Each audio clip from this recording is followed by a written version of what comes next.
एक बार जोर से भारत माता का जयकारा लगाएंगे। भारत माता की इनकलाब, वंदे।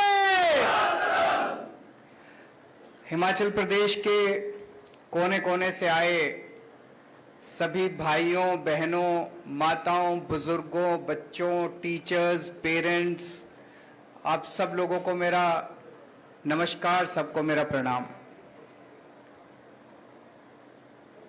दोस्तों, आज मैं आपके बीच में शिक्षा के बारे में बात करने आया हूं। नवंबर में चुनाव है हिमाचल प्रदेश के। ये चुनावी दौरा है। इस चुनावी दौरे के बीच में मैं आपसे शिक्षा के ऊपर बात करने आया हूं।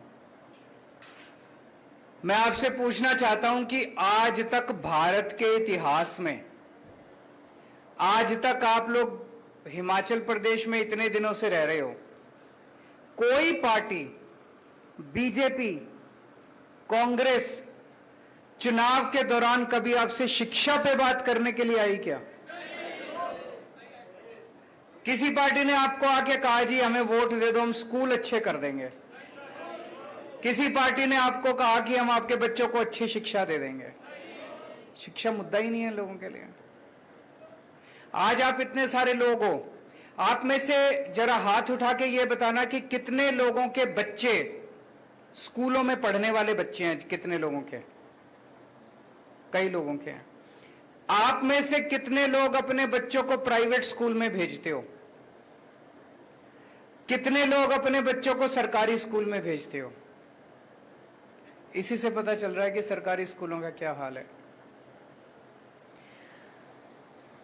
हिमाचल प्रदेश में शिक्षा का क्या हालत है, मैं आप थोड़ा सा डेटा इकट्ठा कर रहा था। हिमाचल प्रदेश में 14 लाख बच्चे स्कूलों में जाते हैं। इन 14 लाख में से 8.5 लाख बच्चे सरकारी स्कूलों में जाते हैं और 5.5 लाख बच्चे प्राइवेट स्कूलों में जाते हैं।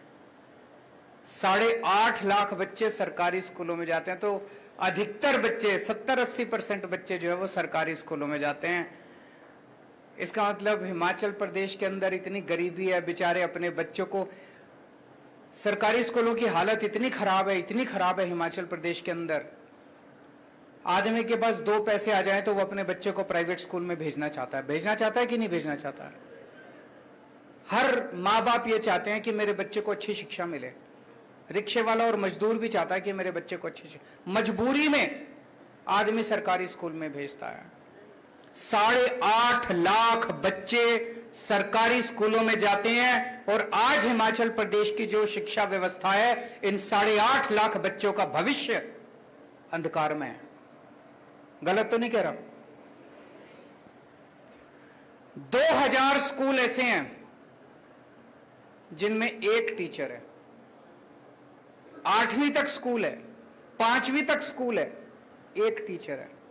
अब ये बताओ, वो एक टीचर 5 क्लासेस को, 8 क्लासेस को कैसे पढ़ाएगा? पढ़ा ही नहीं सकता। तो इन स्कूलों में पढ़ाई होती ही नहीं है। वो पहली क्लास को पढ़ाएगा, वो दूसरी क्लास को पढ़ाएगा, वो तीसरी को पढ़ाएगा, सबको साथ बिठा के कैसे पढ़ाएगा एक टीचर? पढ़ाई हो ही नहीं सकती। इन स्कूलों में पढ़ाई होती नहीं है। तो सोचो, इन बच्चों को कुछ भी नहीं आता। इन बच्चों का क्या कसूर? ये भी तो अपने भारत के ही बच्चे हैं। इनको कौन देगा शिक्षा? कई स्कूल ऐसे हैं जिनमें एक भी टीचर नहीं है।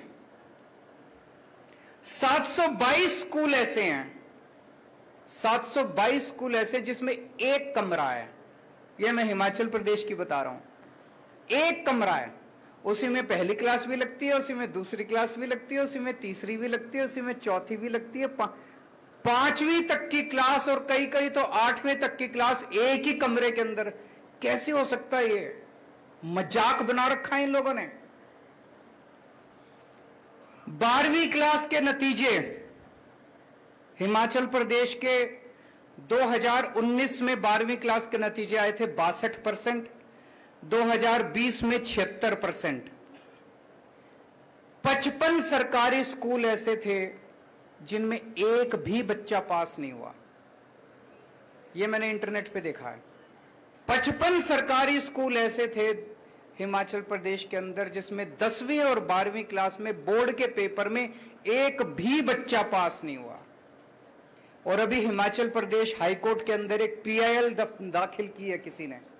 उस पीआईएल में उसने कहा है कि हिमाचल प्रदेश सरकार ने मंडी के अंदर एक सरकारी स्कूल को तोड़ के वहां पे मॉल बना रहे हैं। यह हिमाचल प्रदेश की शिक्षा व्यवस्था है। हिमाचल प्रदेश पे कांग्रेस ने 30 साल राज किया, भारतीय जनता पार्टी ने 20 साल राज किया। इन्होंने क्या किया? शिक्षा व्यवस्था को बर्बाद करने में इन्होंने कोई कसर नहीं छोड़ी। गलत तो नहीं कह रहा। अब आपकी मर्जी है, 5 साल और दे दो इनको, आपके बच्चों के 5 साल और खराब हो जाएंगे। अगर आज आपका बच्चा 8वीं क्लास में पढ़ रहा है और आज आपने गलती करके बीजेपी और कांग्रेस को वोट दे दिया, आपका बच्चा 12वीं क्लास पास कर जाएगा अगले चुनाव तक, फिर मौका नहीं बचेगा। मौका यही है, अगर आपने अपने बच्चों को बचाना है तो इसी बार बदलना पड़ेगा आपको, इसी बार बदलना पड़ेगा। 8वीं क्लास में अगर आपका बच्चा पढ़ रहा है, वो 12वीं पास कर जाएगा, उसका भविष्य तो गया। उसका भविष्य कौन ठीक करेगा और उसका जिम्मेदार कौन होगा? मां बाप, क्योंकि उन्हें वोट उनको दिया। अभी तक तो हमारे पास मौका नहीं था, जैसे हमारे सुरजीत जी ने कहा, एक बार बीजेपी थी, एक बार करते क्या मरते, कभी बीजेपी को दे दो, कभी कांग्रेस को दे दो। इस बार तो मौका है, इस बार तो अपने बच्चों को बचा लो, इस बार तो अपने बच्चों का भविष्य बचा लो। देखो जी, मेरे को पॉलिटिक्स करनी नहीं आती, मेरे को राजनीति करनी नहीं आती, मेरे को भी नहीं आती, भगवंत भाई को भी नहीं आती। हम लोगों को राजनीति करनी नहीं आती, काम करना आता है। देश के लिए समर्पित हैं, देश के लिए हमारी जान भी हाजिर है। सुबह से शाम तक केवल हम यही सोचते हैं। पिछले 7 साल में दिल्ली में मैं काम कर रहा हूं और पिछले 3 महीने में आपने मान साहब की झलकियां देख ली कि किस तरह से रोज एक बार ये सुबह बैठ जाते हैं, एक सुबह अनाउंसमेंट आ जाता है पंजाब के अंदर, एक शाम को आ जाता है। इतना काम हो रहा है, इतना काम हो रहा है। दिल्ली के अंदर जब हमारी सरकार बनी थी जी 2015 में, दिल्ली के सरकारी स्कूलों का यही हाल था जो हिमाचल प्रदेश के, और ज्यादा बदतर हाल था। टॉयलेट्स के नाम पे कुछ भी नहीं था।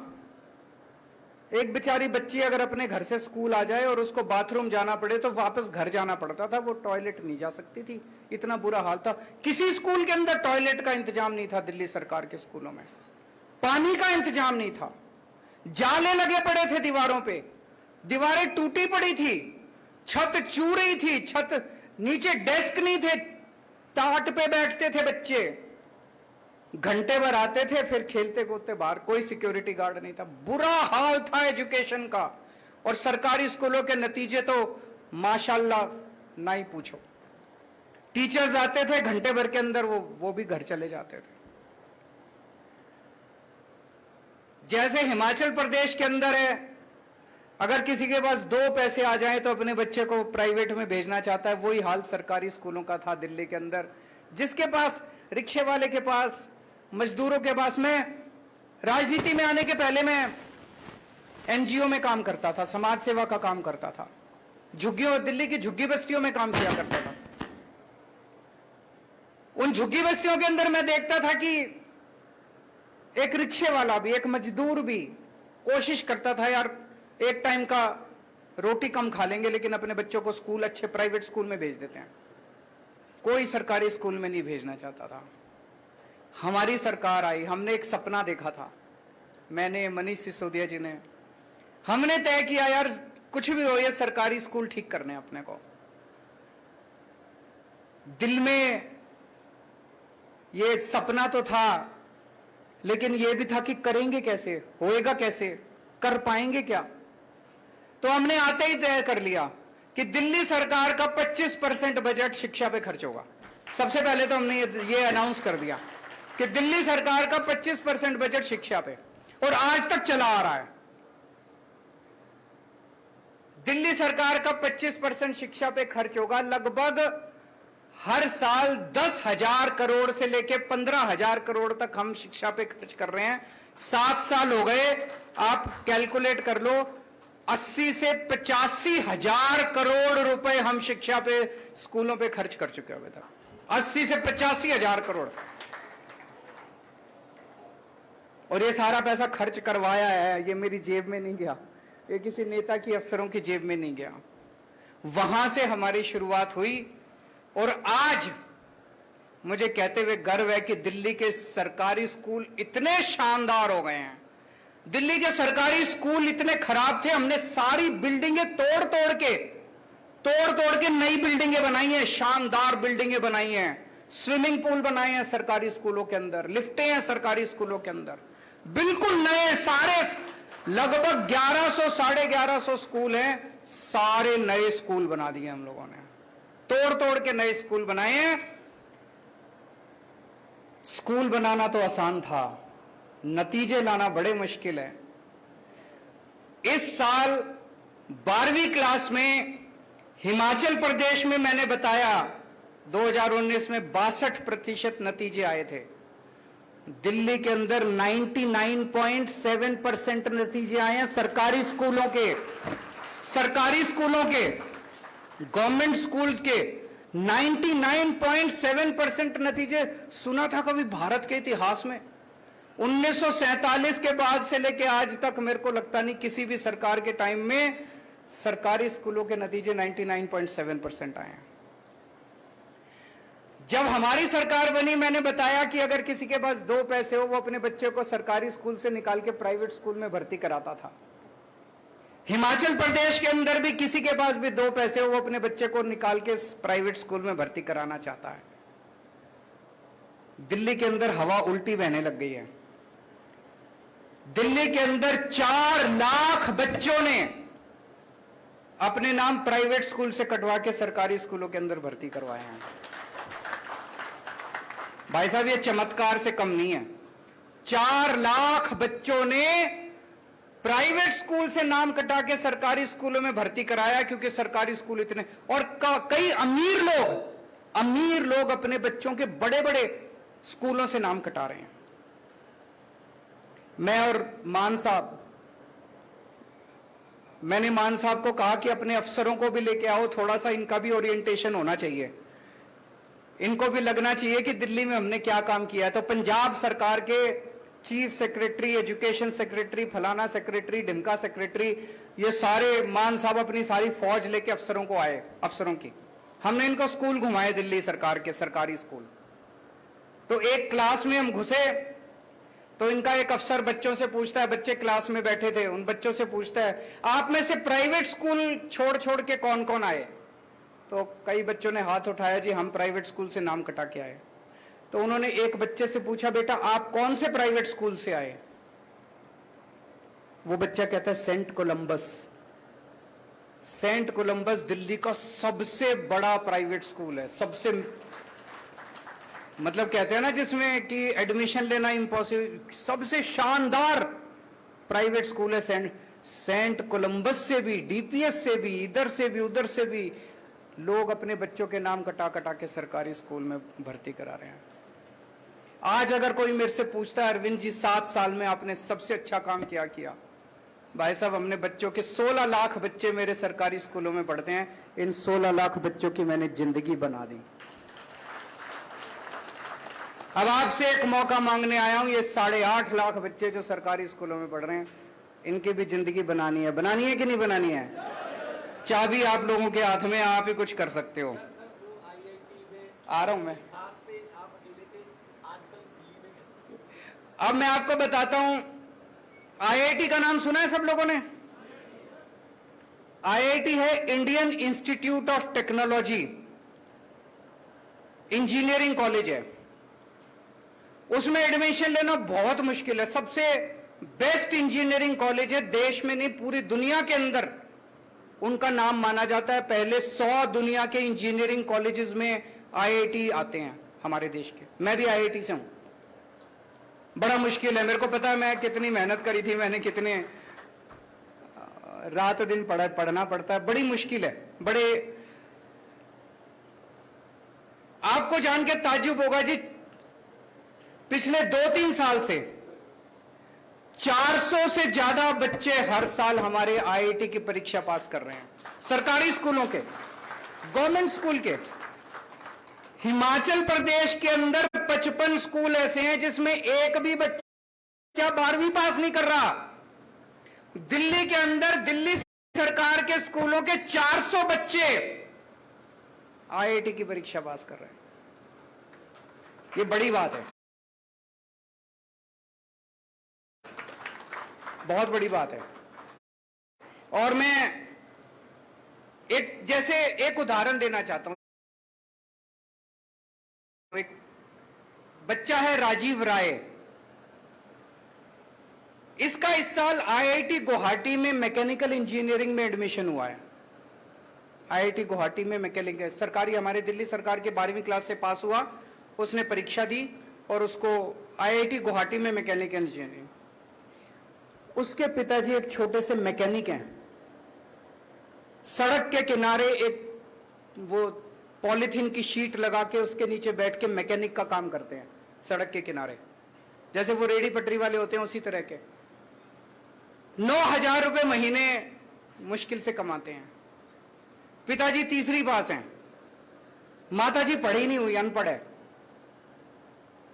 ये लड़का आईआईटी गुवाहाटी से मैकेनिकल इंजीनियरिंग करने के बाद इसको जो शुरुआती तनख्वाह मिलेगी, कम से कम 2 लाख रुपए महीने की तनख्वाह इसको मिलेगी। अब आप सोच के देखो कि अगर दिल्ली सरकार के स्कूल अच्छे नहीं हुए होते तो क्या होता। क्या राजीव राय आईआईटी में जा सकता था? मैं इसकी काबिलियत पे वो नहीं कर रहा, हो सकता चला भी जाता, मैं वो नहीं कह रहा, लेकिन जो सुविधाएं मिली और जो कुछ मिला, क्या राजीव राय जैसे इतने बच्चे जो आज इंजीनियरिंग कर रहे हैं, क्या वो जा सकते थे? नहीं जा सकते थे। वो मैकेनिक का बेटा हो सकता है मैकेनिक अपने पिताजी की दुकान में ही काम करने के लिए मजबूर हो जाता। हो सकता है उसके पिताजी बीच में उसकी पढ़ाई छुड़वा देते, कहते बेटा पढ़ाई तो होती नहीं है तो टाइम क्यों खराब कर रहा है, मेरे साथ दुकान पे बैठा कर, 2 पैसे तो कमाएगा। ऐसे ही होता है ना गरीब परिवारों में। क्या राजीव राय आईआईटी में जा सकता था? नहीं जा सकता था। ऐसे कितने ही बच्चे हैं, आप सोच के देखो। इन सब बच्चों के घरों की गरीबी दूर हो रही है। अब 1.5 लाख बच्चे हर साल मेरे 12वीं क्लास से निकलते हैं सरकारी स्कूलों में। इन 1.5 लाख बच्चों का पहले भविष्य अंधकार में था। अब मैं दावे के साथ कह सकता हूं, ये 1.5 लाख बच्चे, मैं ये नहीं कह रहा सारे इंजीनियर बन जाएंगे, इनमें से कई इंजीनियर बनेंगे, कई डॉक्टर बनेंगे। और इन बच्चों को हम बिजनेस करना सिखा रहे हैं 11वीं 12वीं क्लास में। मैं अभी बताऊंगा आपको। एक भी बच्चा बेरोजगार नहीं रहने वाला, एक भी बच्चा बेरोजगार नहीं रहने वाला, मैं शर्ती आपको बोल देता हूं। ऐसा तैयार कर रहे हैं हम इन बच्चों को। 1.5 लाख बच्चे, गरीबों के बच्चे, इन बच्चों का भविष्य बन गया। हमने अब हमारे स्कूल तो बहुत अच्छे हो गए। हमने कई सारे एक्सपेरिमेंट्स आजकल स्कूल में शुरू किए हैं कि जब हमारे बच्चे स्कूल से निकले, सरकारी स्कूलों से, वो एक अच्छा इंसान बने, अच्छा नागरिक बने और अपने पेट पालने लायक बने। ये नहीं बीए कर ली, बीकॉम कर ली, एलएलबी कर ली और नौकरी नहीं मिल रही। नौकरी ढूंढ रहे हैं, सारे जने नौकरी ढूंढ रहे हैं। ये अंग्रेजों ने व्यवस्था बनाई थी, अंग्रेज व्यवस्था बना के गए थे, सबको क्लर्क बना दिया, सारे देश को क्लर्क बना दिया। सारे क्लर्क बनने की नौकरी ढूंढ रहे हैं। अरे हमारे देश के अंदर इतना इंटेलिजेंस है, इतना हमारे देश के अंदर पोटेंशियल है, हमारे बच्चे इतने अच्छे हैं। हमने एक एक्सपेरिमेंट शुरू किया। 11वीं और 12वीं क्लास के हर बच्चे को हमने 2-2 हजार रुपए दे दिए सरकार की तरफ से। हर बच्चे को 2-2 हजार रुपए दे दिए। हमने कहा अब इससे बिजनेस करो, कुछ भी सोचो कि क्या बिजनेस कर सकता हूं मैं। टीम बना लो, मान लो 4 बच्चों ने टीम बना ली तो 2-2 हजार मिला के 8 हजार हो गए। 8 बच्चों ने टीम बना ली, 16 हजार हो गए। अब तुम उससे बिजनेस करो। ऐसे बच्चों ने टीम बना बना के अपने बिजनेस आइडियाज किए हैं। 52,000 बिजनेस आइडियाज हमारे पास आए हैं, 52,000 इन स्कूलों में से। मैं आपको एक छोटा सा उदाहरण देना चाहूंगा, आपको सुन के मजा आएगा। हर्ष एक लड़का है, इसने अपने 8 बच्चों को इकट्ठा किया तो 16,000 रुपए हो गए, 2-2 हजार रुपए मिला के। ये 16,000 रुपए से इन लोगों ने एक नई किस्म की खाद बनाई, कूड़े से खाद बनाई नई किस्म की, और उस खाद को इन्होंने 16,000 रुपए की खाद बनाई, इसको बेचा। व्हाट्सएप पे, फेसबुक पे जाके लोगों को कांटेक्ट किया। इन्होंने 6 महीने के अंदर 64,000 रुपए कमा लिए। 16,000 के 64,000 हो गए। फिर ये जितने बच्चे थे जिनके अच्छे अच्छे आइडियाज थे, हमने देश के कई अमीर लोगों को बुलाया एक 5 स्टार होटल में, और वहां हमने इन सरकारी स्कूल के बच्चों को कहा कि आप इनके सामने अपना आइडिया प्रेजेंट करो। आपने टीवी में देखा, एक बिजनेस ब्लास्टर्स प्रोग्राम हमने किया था। बच्चों ने 11वीं 12वीं के हमारे बच्चे देश के सबसे अमीर लोगों के सामने प्रेजेंटेशन कर रहे हैं। आप सोच के देखो क्या कॉन्फिडेंस लेवल है हमारे बच्चों का। सरकारी स्कूलों के 11वीं 12वीं क्लास के बच्चे बड़े बड़े अमीर लोगों के सामने प्रेजेंटेशन कर रहे हैं कि मैं बिजनेस करना चाहता हूं, आप मेरे को इतने पैसे दो। उसमें कई बच्चों को इन्वेस्टमेंट मिली। किसी इंडस्ट्रियलिस्ट ने कहा मैं आपके आइडिया में इतने पैसे इन्वेस्ट करता हूं। हर्ष जिसका मैंने अभी बताया, इसके पिताजी एक सरकारी स्कूल के अंदर सफाई करते हैं, सफाई कर्मचारी हैं, बहुत गरीब परिवार से आता है। इसकी 8 लोगों की टीम को 16 लाख रुपए की इन्वेस्टमेंट मिली इंडस्ट्रियलिस्ट से। अब ये सारे बच्चे तैयार हो रहे हैं भारत मां का नाम रोशन करने के लिए, आगे बढ़ने के लिए। हमें हिमाचल प्रदेश के बच्चों को तैयार करना है कि नहीं करना है? चाबी आप लोगों के हाथ में है जी। अभी सबसे पहले जो क्वेश्चन मेरे से पूछा गया, एक बहन ने पूछा जी प्राइवेट स्कूल वालों ने बड़ी लूट मचा रखी है, खूब फीस लेते हैं। दिल्ली में भी यही था। सरकारी स्कूलों का बुरा हाल है। हर माँ बाप अपने बच्चे को अच्छी शिक्षा देना चाहता है, हर माँ बाप अपने बच्चे को प्राइवेट स्कूल में भेजता है, और प्राइवेट स्कूल वालों को बताया कि जो मर्जी ले लो। माँ बाप की तो चलती नहीं है, कर क्या लेंगे बेचारे। कोई माँ बाप अगर थोड़ी सी आवाज उठाते तो धमकी देते, तेरे बच्चे को निकाल देंगे स्कूल से, ले जा अपने बच्चे को। माँ बाप को लगता है यार कहाँ में एडमिशन कराना कोई आसान थोड़ी है आजकल प्राइवेट स्कूलों में। तो मजबूरी में सारे पेरेंट्स जो हैं वो, और सरकार क्या करती है, सरकार के आधे मंत्रियों के तो अपने ही प्राइवेट स्कूल होते हैं कि नहीं होते? बड़े बड़े स्कूल जितने सारे नेताओं के हैं, और या ये सारे नेताओं के साथ साठगांठ करते हैं, पार्टी में चंदा देते हैं ये लोग। हमारी पार्टी ईमानदार है, ना तो हमारे किसी मंत्री का स्कूल और ना हमारी पार्टी किसी प्राइवेट वाले से चंदा लेती। हमने दिल्ली में आने के बाद ब्लैंकेट बैन कर दिया, कोई फीस नहीं बढ़ाई जाएगी। केवल बैन नहीं करा, हमने दिल्ली के सारे प्राइवेट स्कूलों का ऑडिट करा दिया। चार्टर्ड अकाउंटेंट्स भेज के चार्टर्ड अकाउंटेंट्स की टीम बना दी, ऑडिट करा दिया। भाई साहब को जान के ताज्जुब होगा, कई दिल्ली के बड़े बड़े, नाम लेना ठीक नहीं है, बड़े बड़े स्कूल ऐसे निकले 40 करोड़ 50 करोड़ की एफडी बना रखी है। अरे तुम एफडी बनाने के लिए स्कूल चला रहे हो? एफडी बना रखी है, 50 करोड़ रुपए की एफडी बना के बैठे और फीस पे फीस बढ़ाए जा रहे हैं।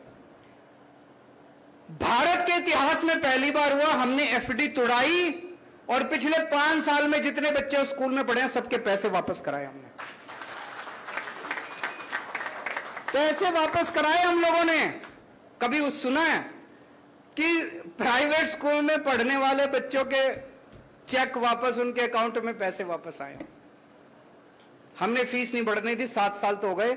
अभी पंजाब के अंदर मान साहब ने सरकार संभाली है, अप्रैल के पहले हफ्ते में स्कूल फीस बढ़ाते हैं। इन्होंने ऑर्डर जारी कर दिए, कोई फीस नहीं बढ़ाएगा कोई स्कूल। ये स्कूल वाले ये भी कहते हैं ना, यूनिफॉर्म स्कूल से ही लेनी है, किताबें स्कूल से ही लेनी है, मनमर्जी कर रखी है इन्होंने, अनाप शनाप पैसे कम। इन्होंने ऑर्डर कर दिए कोई स्कूल से नहीं लेनी, जहां से मर्जी यूनिफॉर्म लो, कोई किताबें स्कूल से नहीं लेनी, जहां से मर्जी लो, और कोई फीस नहीं बढ़ाएगा। और अभी ये बता रहे थे पिछले हफ्ते कुछ स्कूलों ने इनके ऑर्डर की अनदेखी करके कल उन्होंने फीस बढ़ा दी। आज इन्होंने ऑर्डर जारी कर दिया, सबकी फीस वापस कम करा दी इन्होंने। सरकार ईमानदार चाहिए।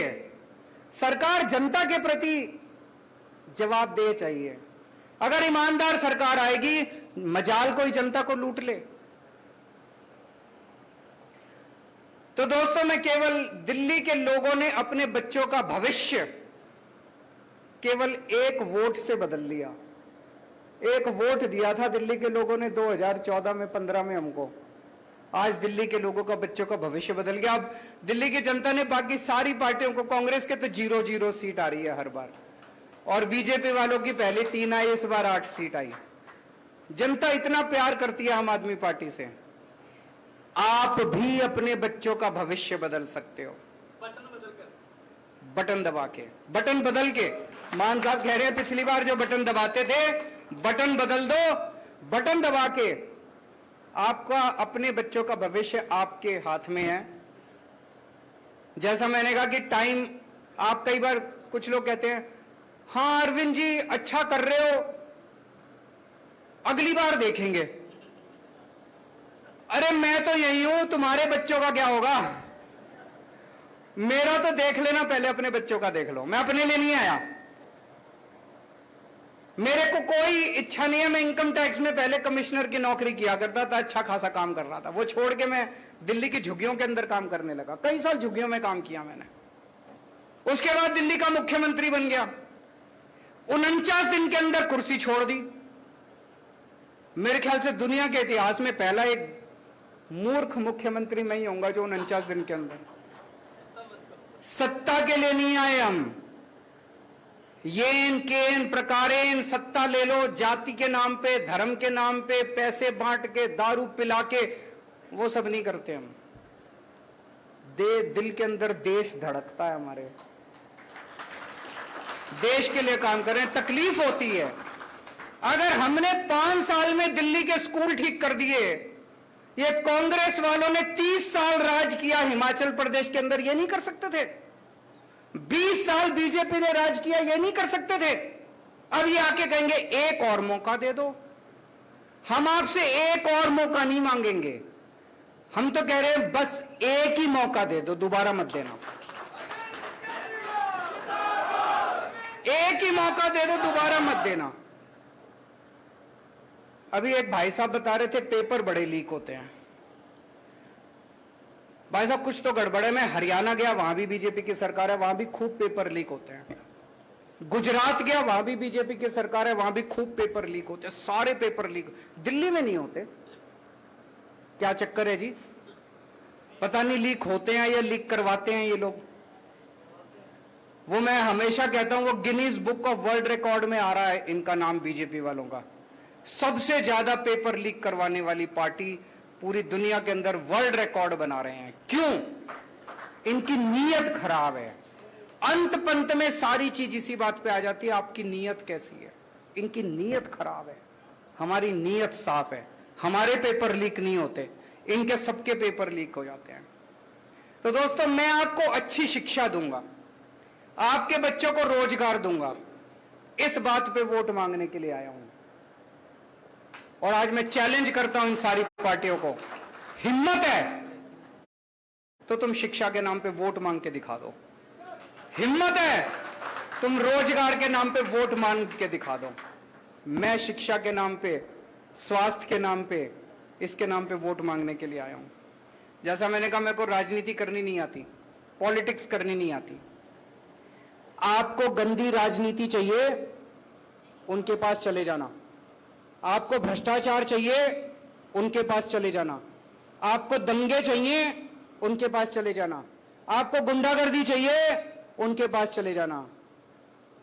अगर आपको अपने बच्चों का भविष्य बनाना है, मेरे पास आ जाना। मैं गारंटी देता हूं, एक एक बच्चे का भविष्य बना दूंगा। तो दोस्तों, आपने इतना मौका उन लोगों को दिया, 30 साल कांग्रेस को दिए, 20 साल बीजेपी को दिए। एक मौका हमें भी देके देख लो, हम भी उतने बुरे नहीं हैं। भारत माता की